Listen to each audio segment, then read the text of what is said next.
Ladies and gentlemen, boys and girls, Scripture Joe over here. Welcome back to episode 3 of the tutorial series making you a new Roblox scripture fledgling. Without further ado, let's continue from where we left off. We talked about if statements and how they were useful if you wanted to give the computer selective instructions using booleans. When the boolean following the if statement is true, the computer then performs the instructions between the if and end statements. If the boolean is false, the computer just ignores those instructions and performs whatever is after an added else statement. That is, if you added an else statement. When you're making your own script for a system or game mechanic, you would usually have the boolean saved as a variable beforehand, as we did over here when inserting it in the if statement. For example, you are making a system that changes the sound a baby model makes in your game according to whether it is sleeping or not. You would have a variable named sound, and instead of just considering the true boolean to be when the baby is sleeping and the false boolean to be when the baby is awake, as we did in the previous video, you create a new variable called, for example, sleeping. You then set the variable true or false according to whether your game baby is currently configured in a sleeping state. Let's say the baby is sleeping, so you set the variable to be true. You then plug in that variable in the if statement, and based on whether the variable is set to true or false, the computer will run the following code. Otherwise, it runs what is after the else statement. Or if there is no else statement, it runs whatever is after the end keyword. There's another keyword related to if statement which is similar to the else statement. This is the else if keyword. When used, so this is how you write it. When used, similar to the else statement, it tells the computer to run whatever instructions are between it and the end keyword. Right now we put it after the end keyword, you want to put it before. So inside, it's embedded inside the if statement. So it runs whatever instructions are between it and the end keyword if the if statement before it is false. If the variable after the if statement before it is false. However, different from the else keyword, the computer only runs those instructions after the else if statement if the else if keyword is followed by a true boolean. So if it's true.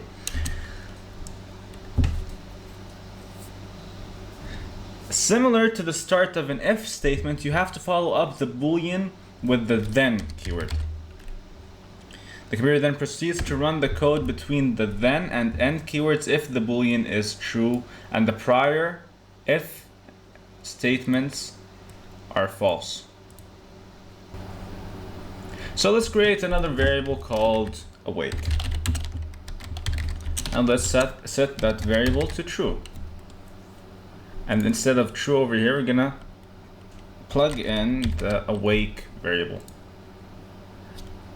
And if awake is true, we want the computer to set the sound to be goo goo gaga. So let's print the sound variable afterwards and run the game and see what is printed out in the output.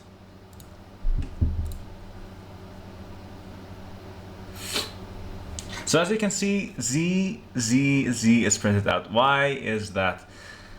That is because sleeping is true. But then you're gonna tell me, hey, awake is also true. Then why didn't it print out goo goo gaga? That is because the else if statement tells the computer to run the code inside of it only if the previous if statements had a false boolean in it. So the computer checked the if statements before this else if statement and found that the boolean was true. Then it will run the code in the if statement and it will skip all the else if statements afterwards. Otherwise, if the sleeping was actually false, then the computer will skip these instructions and read these instructions instead. So it would set the sound to goo goo gaga instead. So let's set sleeping to false and see what happens now. Let's run the game.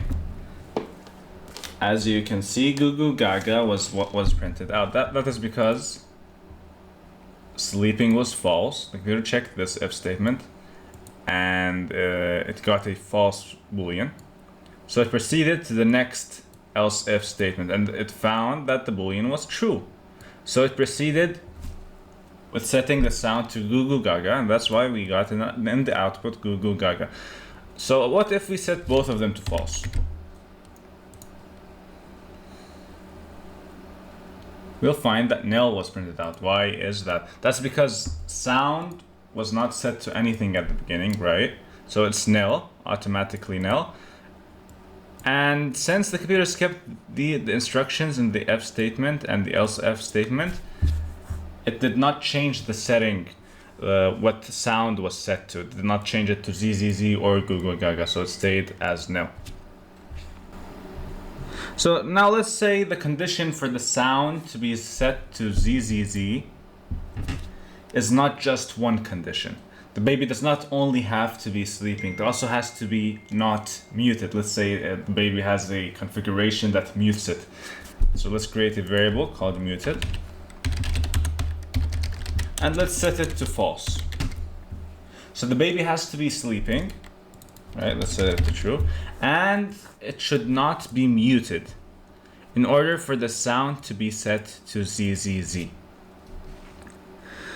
So this is where logical operators come in. There are three basic operator keywords, logical operator keywords, which are and, or, and not. Those three. Let's comment them out. Put them before the if statement. The and or keywords connect booleans while the not operator flips them, kind of like a negative sign. You can have multiple booleans that act as multiple conditions in an if statement. You can connect these booleans using and or operators, so those two. For example, we create a variable called muted, as we did over here, and we set it to false. Whenever muted is false and sleeping is true, we want the sound to be set to ZZZ. In the if statement right now, it only checks the sleeping variable. To have it check both the sleeping and muted variables, we use and or.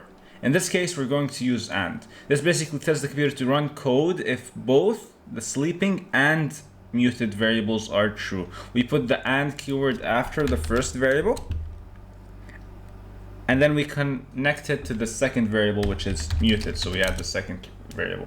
So this if statement checks if the baby is sleeping and muted. If it's both sleeping and muted, then the sound would be set to ZZZ. Right now, we don't want it to check if the baby is sleeping and muted. We want it to check if the baby is sleeping and not muted. So right now, muted is false. So if we run this, the sound will not be set to ZZZ. As you will notice over here. That is because muted is false. But we want it to run when muted is false. So what do? We use an operator called, a logical operator called not. This basically flips the boolean. So if you have a false boolean, it becomes true. If you have a true boolean, it becomes false. So over here for muted, it's a false boolean. We want it, so when muted is false, we want this to read out as true. And this is what the not operator does. So now if we run this, we will notice that it will print out in the output interface ZZZ.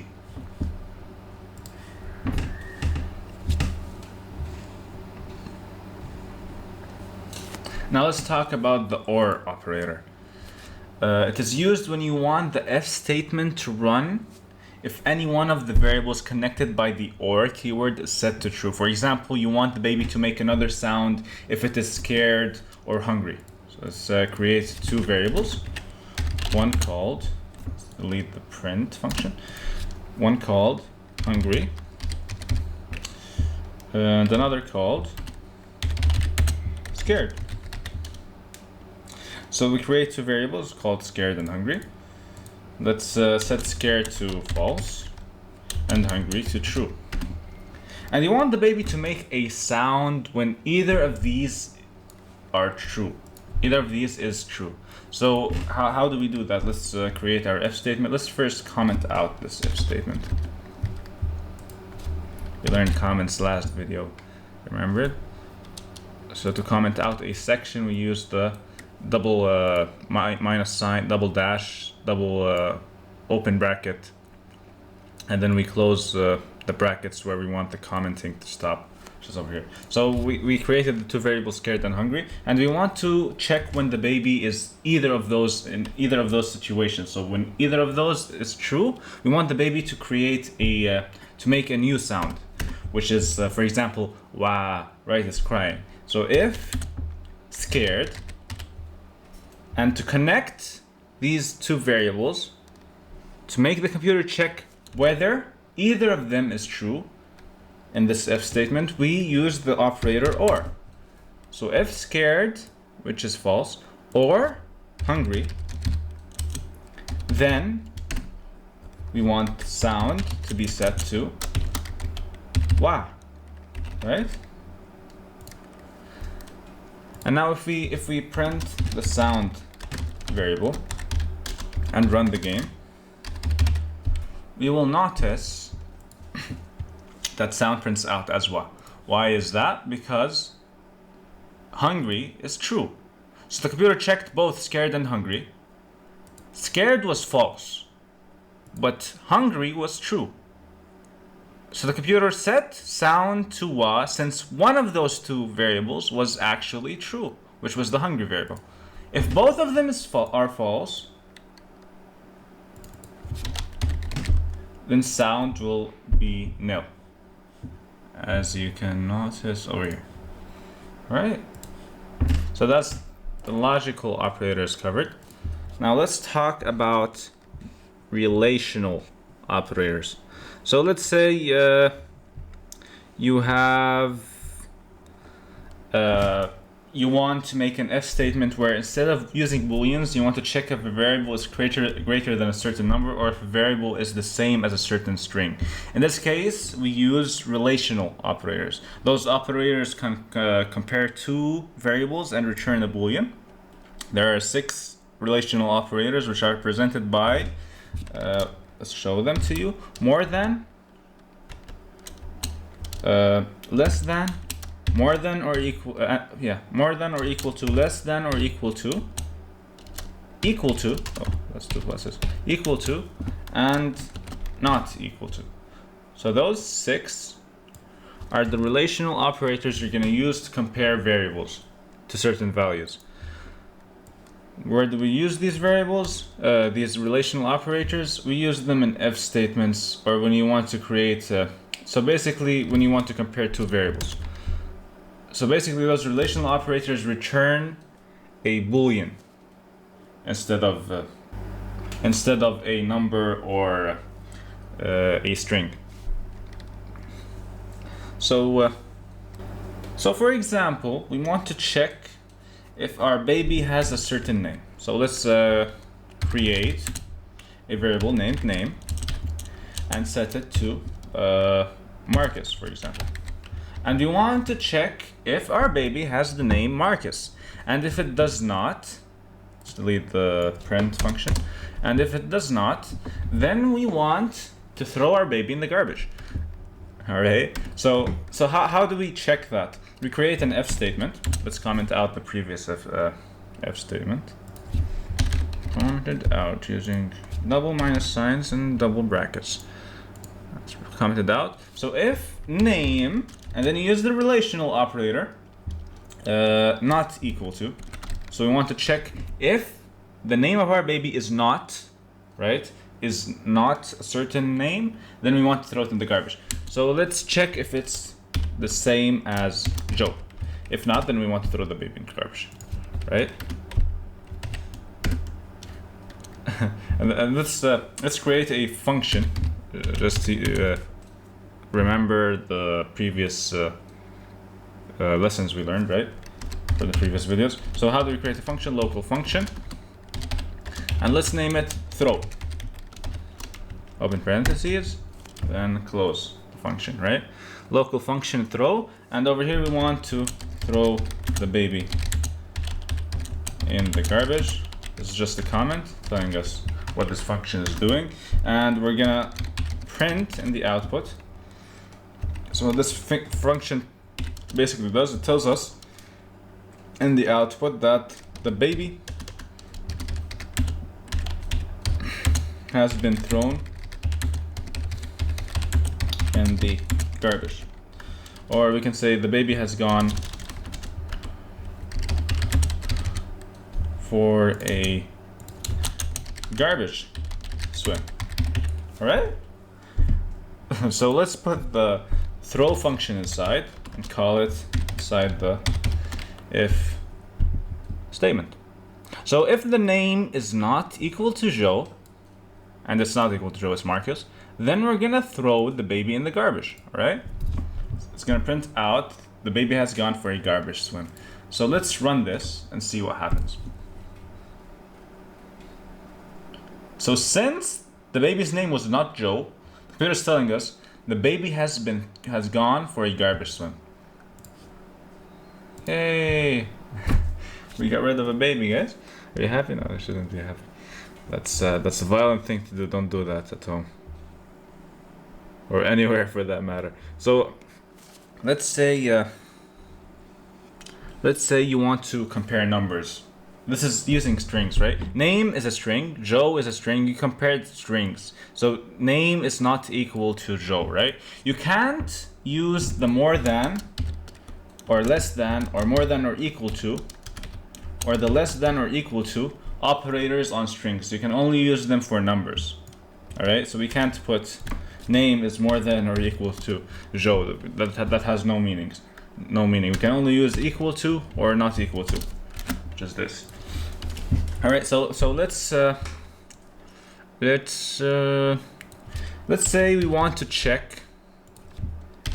Let's comment this out. Let's say we want to check if the baby is older than a certain number of days, right? So let's say we create a variable called days and we set it to 366, and that's the age of the baby in days, right?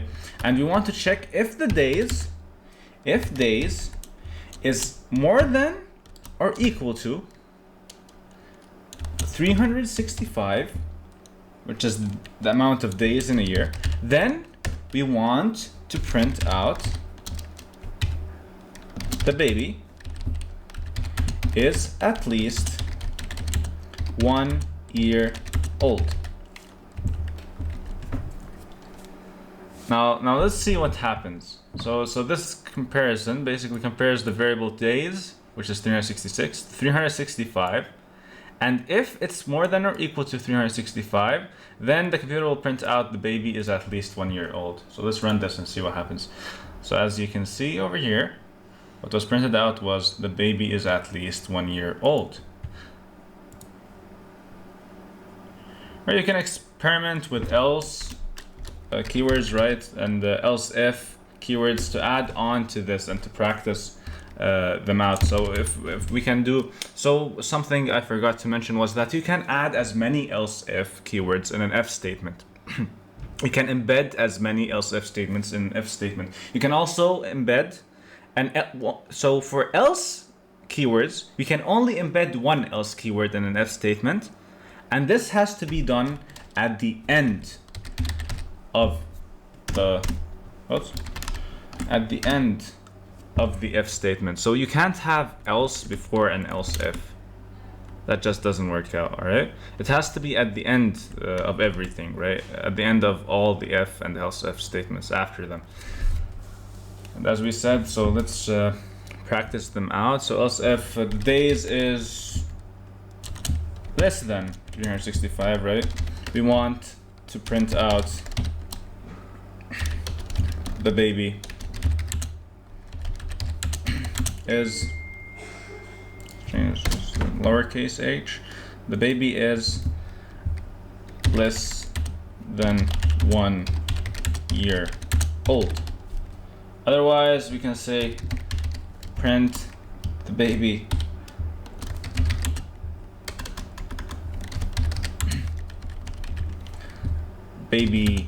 is not born yet, right? If it doesn't have any days, right? It's not any days old, then it's not born yet, right? So this is like an if statement that contains both else if and else. Alright, this is the end of this tutorial episode. I hope you enjoyed the learning experience, and if you want to continue, be sure to watch the next video. If you want to stop here, just save your progress by pressing File, Save to File, and then name the file whatever you want and save it wherever you wish. Be sure to support the channel by giving it a thumbs up and subscribing. Thank you for watching. If you have any questions or inquiries, feel free to ask in the comments section.